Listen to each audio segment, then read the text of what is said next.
toward the completion of the Great Commission, towards the remaining task of world evangelization, either as a sacrificial goer or a sacrificial sender. And I'm putting the word sacrificial on those words, not for any particular effect, but because of Jesus' statement, whoever would come after me, let him deny himself and take up his cross. I think it belongs to the very essence of Christian life that we sacrifice, that we say no to numerous desires that we have for the sake of something greater. A life of sacrifice is not a life of unhappiness. We deny ourselves things that would diminish our delights in God through serving people. And there are thousands of things that would diminish our delights in God, and they are all pleasurable. And we deny ourselves those for greater pleasure. So, number one, I'm eager that God would direct the boat of your life toward the remaining task of world evangelization, either as a sacrificial, radical goer or a sacrificial, radical sender, but not a coaster in this life, not a disobedient, indifferent person just going about your business with no care for the task of world evangelization. That's number one goal. Number two is that I want to help you, and this is the focus this morning, to lift up a mast on your boat. This is a sailboat. This is not a motorboat. The great tragedy is that people think the Christian life can be turned into a motorboat. It can't. You can grow a church by putting an Evinrude on the back of your boat and making it happen, but it's not supernatural. It's not Christian. It's a sailboat. And the mast is to put these yards out here, drop the sails, be filled with the Spirit, and driven in His power across the sea of life for a good and holy purpose. And so I'm trying to get you to have an ambition and a plan. You lift up this plan in your life. You stretch out your sails. You catch the wind of the Holy Spirit by faith in God. And He moves you across the ocean of life towards some valuable purpose. That we'll come back to that. And then I want there to be ballast in your boat. That's number three. Because in so many conferences, get the sails up, the music is great, the Spirit is blowing. He really is blowing. There's no ballast in the boat. The crosswind comes, your sail is in the water, and you are disillusioned big time, maybe forever, about this thing called Christianity and world missions. And I still want that to happen. You're young, most of you, and the storms have broken over a few of you. They will break over the rest of you. And I just want your boat to float. So that's the reason for last night's ballast. The ballast was 2 blocks. God is passionate for His fame among the nations. God has an infinite regard for His glory. He is totally committed to the display of His greatness in this world. And at the center of that eternity to eternity, God-glorifying purpose of God, there's the cross, where God found a way to save sinners while magnifying His glory. Sinners who have spent all their lives belittling the glory of God by preferring other things over His glory, and thus treating His glory as worthless. And God has found a way not to damn people like that who deserve to be damned, but to bring them into His family, all the while making it crystal clear, I'm totally committed to the glory they've been trampling. And the answer of how He did it was that He put Jesus Christ forward as a propitiation to be received by faith, and thus demonstrated in the perfect, infinite payment of Jesus. He hates the belittling of His glory. that much. And you, who've spent your life doing it, get saved. That's the center of the ballast. So that the implication for world missions is when you hear Jesus say, or God say in Psalm 96, declare His glory among the nations, and you hear the New Testament say, preach His gospel among the nations. Now you know, if you understood last night, now you know that's the same command. Okay, let's go back to the mast on the boat now. My goal in this message is to be used by God, if He would be pleased, to help you get a more specific, holy ambition for your life. The ballast in the bottom of the boat is a kind of ambition. I want my life to count as a part of God's passion for His glory. So I want to have a passion for His glory. That's the big general ballast of your life. Now I want to help refine it. So some of you come here, you know the holy ambition of your life. You came to this conference to have your fire stoked. Others of you, you want one. You want it to be God glorifying. You don't have a clue yet what it is. And others of you, and I'm so glad you're here, are just drifting. They're just going from one video game to the next, or one class to the next, and you don't even think in terms of, I want an ambition from my life. I want my life to have some coherent point.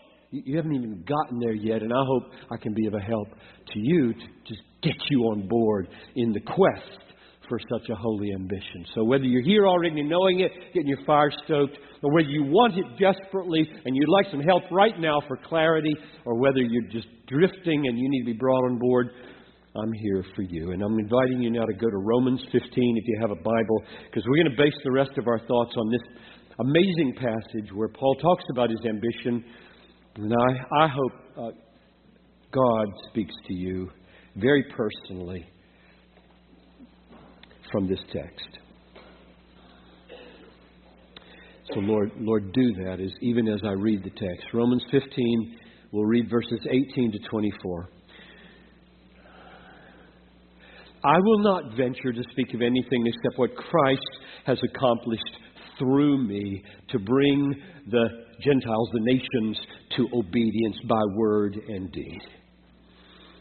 By the power of signs and wonders, by the power of the Spirit of God, so that from Jerusalem all the way around to Illyricum, that's northern Italy where Albania is today, so picture that extent. I have fulfilled, in all that area, I have fulfilled the ministry of the gospel of Christ, and thus I make it my ambition. I've got that underlined now, and I hope you underline it. I make it my ambition to preach the gospel not where Christ has already been named, lest I build on someone else's foundation. But as it is written, and he quotes Isaiah 52, those who have never been told of Him will see Him, and those who have never heard will understand. This is the reason why I have so often been hindered from coming to you. But now, since I no longer have any room for work in these regions, and since I have longed for many years to come to you in Rome, I hope to see you in passing as I go to Spain, and to be helped on my journey there by you. Romans is a mission support raising letter. It really is. I want to be helped I want you to support me as I go, once I have enjoyed your company for a while. So go back to verse 20. Thus I make it my ambition to preach the gospel not where Christ has already been named. Paul was controlled by a holy ambition. Controlled. Why do I say controlled? Look at verse 22. This holy ambition is the reason why I have so often been hindered in coming to you. Look at the end of verse 23. I have longed for many years to come to you. Now, if you long for years to do something and you don't do it, you're being controlled by something else. So you have that desire. I want to be there with you. For years I've wanted to be there with you, and I haven't come. Why? Because I've got an ambition. And I'm not done with the ambition where I am. And when I'm done with the ambition where I am, you're going to be a part of that ambition. You see how it's controlling him? He had an ambition to preach the gospel where Christ has not been named. He's doing it from Jerusalem to Albania, and he's not done there yet. That's why he can't leave. He's controlled by a holy ambition. When you're controlled by a holy ambition, there are 1,000 things you cannot do. You dare not do. Good things, good things. My life has been one long life of selective neglect. Because I have ambitions in my life about how I want it to count. Things I want to say, things I want to do for a specific focus and a specific message, which means there are 1,000 good things I don't do. That's the way an ambition works. A holy ambition controls what you do and what you don't do. So he's controlled by a holy ambition. And I want to just say to you, it is a good thing to be controlled by a holy ambition. You should want one. You should right now, as I'm preaching, be praying, oh God, give me one. Make it clear. I really want to live that way. I want to have a holy ambition. I don't want to be a drifter, a coaster, just getting up and doing stuff. I want to have a point. I want it to go somewhere. I want my life to go somewhere like Paul's. I want to be able to use the term, I have an ambition. I'm controlled by an ambition. I'm not doing that because of the ambition. I'm doing that because of the ambition that I have. It's a good thing, and you should want one. I'm calling it a holy ambition because it's got holy ends of preaching the gospel to people who don't know it, and it's got holy origins. I'm going to show you in a minute that it's coming from God's Word, but I'm just asking right now, do you have a holy ambition? And do you want one? And may God grant you one. And please don't assume that I'm asking you to have Paul's holy ambition. Paul's holy ambition was to preach the gospel where Christ has not been named. I am not trying to get all of you to do that. I have said passionate, sacrificial goers or passionate, sacrificial senders. It's the goers who are called to get to the unreached peoples where the name is not even known. I don't think every Christian should do that. You know why I don't think you should? Because when Paul wrote this letter, he asked them to send him to Spain and not to go with him. And that's what you should say to churches. You shouldn't make them feel guilty that they're not going. Come on, go with me in your prayers. Go with me in your visits. Go with me in your passions. Go with me in your sacrificial lifestyles that enable you to help me stay there. But just plow into your salt and light place where you are. So when I say every one of you should have a holy ambition, I don't mean Paul's. I mean yours. Yours. And it'll be unique to you. Tailor-made by the living God, calls you into His family, a holy ambition tailor-made for you. Now here's the problem. One of them.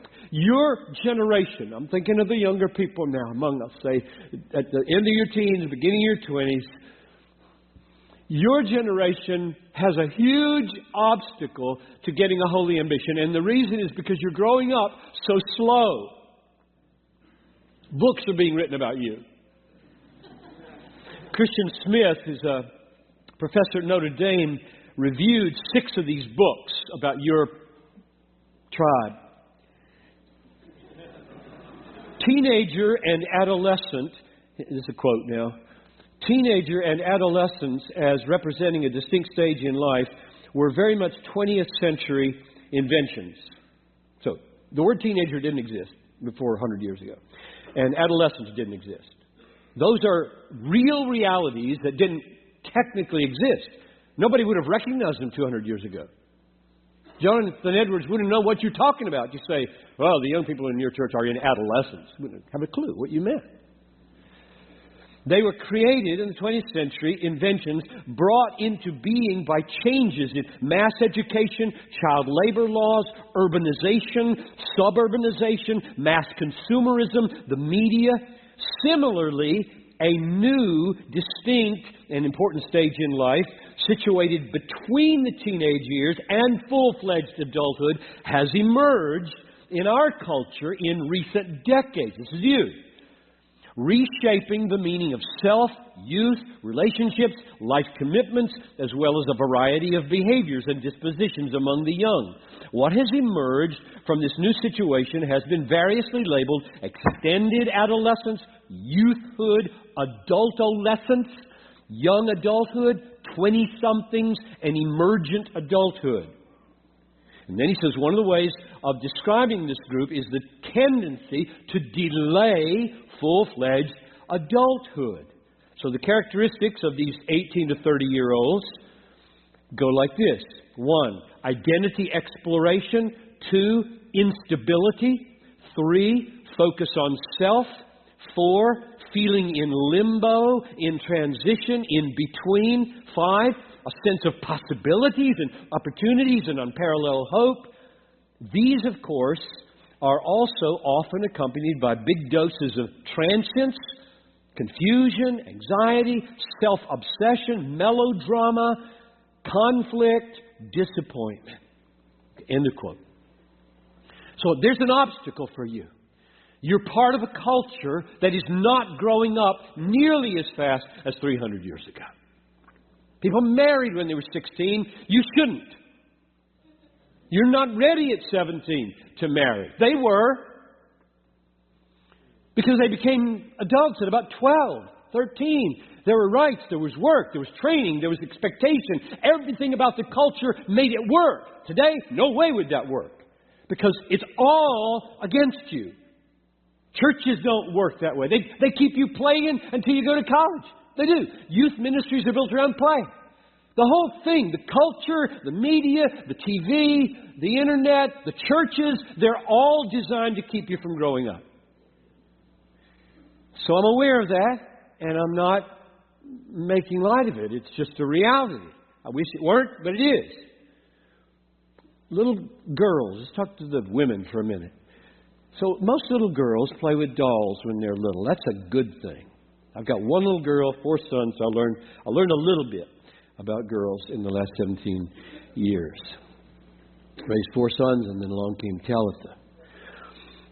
The day's going to come, you all know this, when she doesn't play with dolls anymore.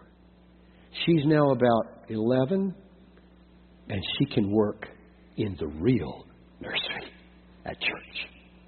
And she can hold real babies. And then she's about 14 and gets her first babysitting job all by herself at somebody's house with a cell phone number for mom. And she feels responsible. This baby is totally helpless. And if I don't take care of her. And then the day comes when she's done with her schooling and perhaps now she's got a home ministry to AIDS babies or orphans. And she's grown up and the weight of an Amy Carmichael is on her. Women read A Chance to Die by Elizabeth Elliot. About Amy. Do you see what I mean?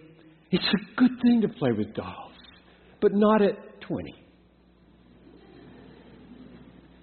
The mark the mark of adulthood is that play is replaced with a sense of responsibility and ambition in this world for your life to count, for real babies that are out there, or 1,000 other things. I'm just using dolls and babies as an example. Boys. Talk about boys. I'm one of those, so I remember this better.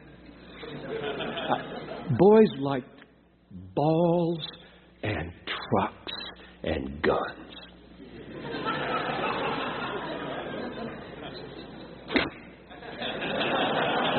Or my Lucas McCain circle-handled rifle. Just better than any of those Matt Dillon pistols. I tried them both. I just killed so many bad guys. I think that's a really good thing. I'm not against killing bad guys at all. I think kids that grow up playing cowboys and army and shooting their friends next door, falling dead, all in the name of justice, the American way.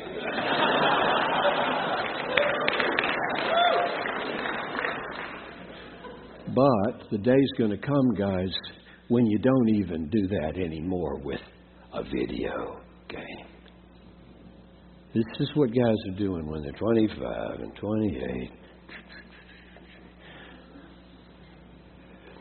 Rather, instead of a real gun, now they have the sword of the Holy Spirit.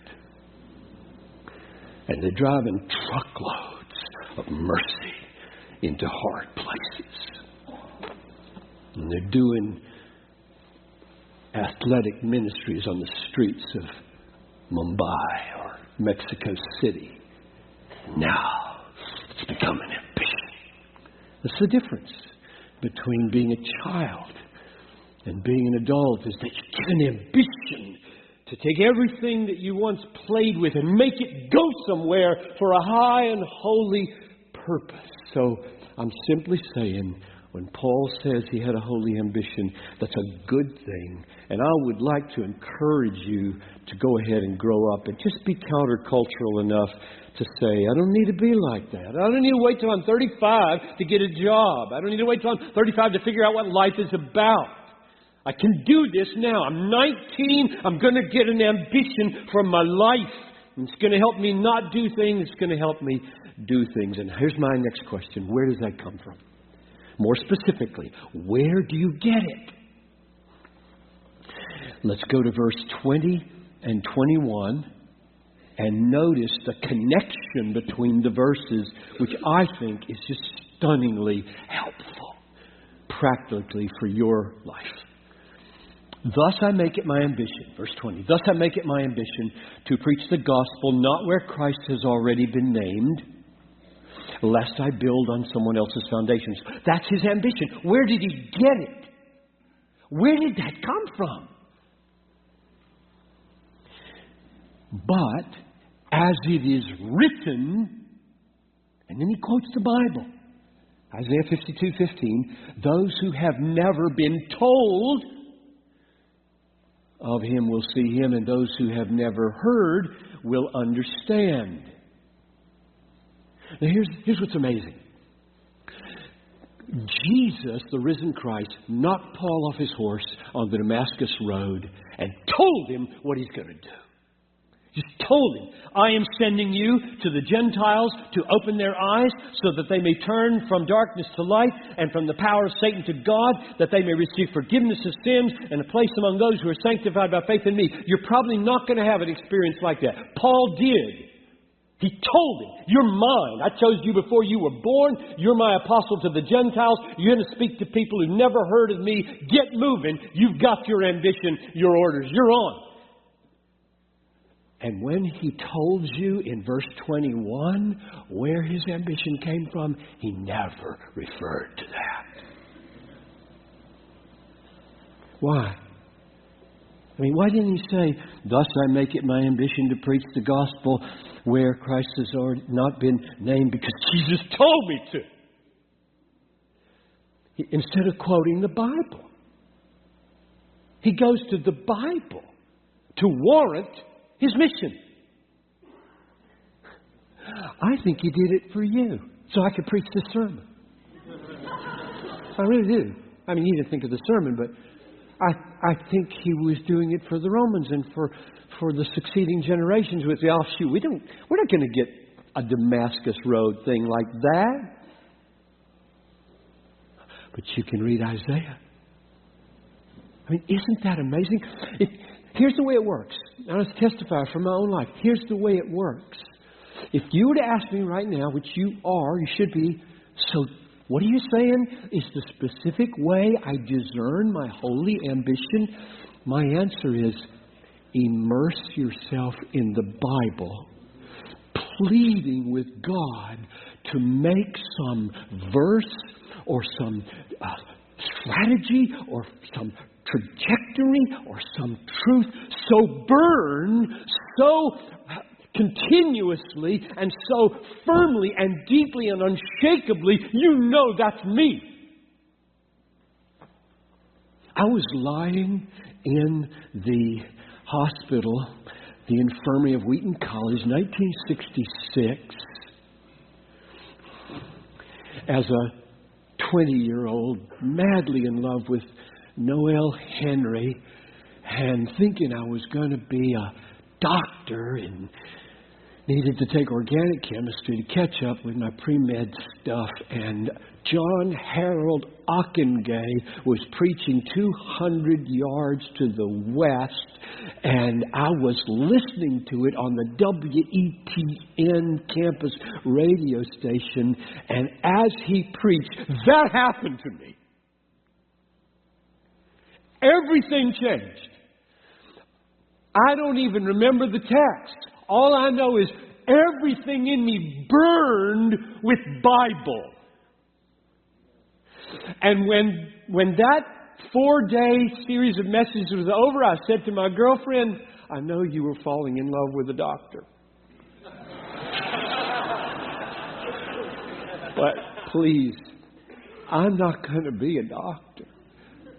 I'm going to go to seminary because all I know is after that, I love the Bible. I got to do Bible. I got to be a Bible guy. That's all I know. I don't know the details right now. I'm just going to be a Bible guy. So I got to go to school and learn the Bible. And she said, as she has 100 times, I'm falling in love with you, not your calling. So she went with me, and she's been with me for 44 years. Actually, 46 years, I suppose, if you count that as the start. I want you to have a holy ambition. I want you to pursue it by reading your Bible and asking God to make something burn in your heart. I think that's the way it comes. As you're reading the Bible, you're pleading, oh, God, speak. God, speak to me. And He did a lot more calling and refining of that ambition as the months and years went by. It got clearer and clearer. I didn't enter the pastorate till I was 34. That's 14 years later. I was weaving along as the ambition was getting clearer and narrower, I was following. It was broad, Bible, and then it became Bethlehem Baptist Church.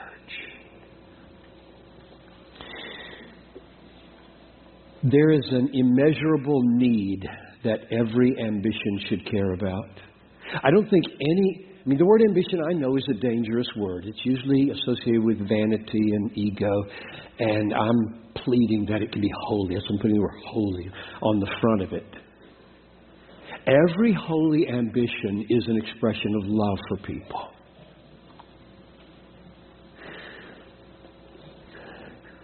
What was the need that Paul was trying to meet as he preached the gospel where Christ had not been named? Here's the theological problem. Paul, do you think people are responsible to believe in a name they've never heard? And I think he would have said, no. So at the judgment day, they won't be condemned for not believing in Jesus if they've never heard of Him. That's right. Well, then why are you telling them? Because then if they reject what you say, they're going to go to hell. And you said that they're not responsible to believe in Jesus if they've never heard of Jesus. And his answer would have been, I'll read it to you. This is Romans 1. The wrath of God is revealed from heaven against all ungodliness, all of it, and unrighteousness of men who by their unrighteousness suppress the truth. For what can be known about God is plain to them. So everybody knows God. They may not know Jesus, they know God. For his invisible attributes, this is Romans 1:20, his invisible attributes, namely his eternal power and divine nature, have been clearly perceived in the things that he has made since creation of the world. So they are without excuse. That's why I'm going. They'll have no excuse at the judgment day. They will all perish. Why? Because, he keeps going, for although they knew God, they did not honor him as God or give thanks to him. They became futile in their thinking. Their foolish hearts were darkened. Claiming to be wise, they became fools and exchanged the glory of God for mortal images. They suppressed the truth. That's why everybody is under the wrath of God, because the truth they know they suppress. There is one escape. They must be born again. How are people born again? We are born again through the living and abiding Word. That is the gospel which we preach. 1 Peter 1:23 and 25. Faith comes by hearing, and hearing by the word of Christ. And nobody is saved without calling upon the name of the Lord. And how shall they call on whom they haven't believed? And how shall they believe unless they have a preacher? And how shall they preach unless they be sent? Faith comes through preaching. That's why I'm going, he says. So, my point generally is, every holy ambition is trying to meet an immeasurable need. There's 1,000 of them. I'm not trying to make anybody a copy of anybody else. There's 1,000 ways to meet immeasurable needs. Paul was going to do it by preaching where nobody had preached before. Let me draw this to a close by pointing out one more thing in the text. Verse 19. Second half of the verse. From Jerusalem all the way around to Illyricum, to Albania, northern Italy, I have fulfilled the ministry of the gospel of Christ. What in the world did that mean?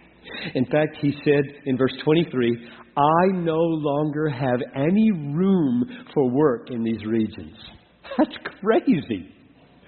Because he said to Timothy in 1 Timothy, do the work of an evangelist. Now, where is Timothy located? Ephesus. Ephesus is smack dab in the middle from Jerusalem to Illyricum. Okay, there's Ephesus, Asia Minor, Turkey. And he says to him, do the work of an evangelist. Why? You said the ministry of the gospel is fulfilled and completed from Jerusalem to Illyricum. And Paul would look at him and say, that's my job that's finished, not yours. What did he mean by that? He meant pastors and missionaries aren't the same.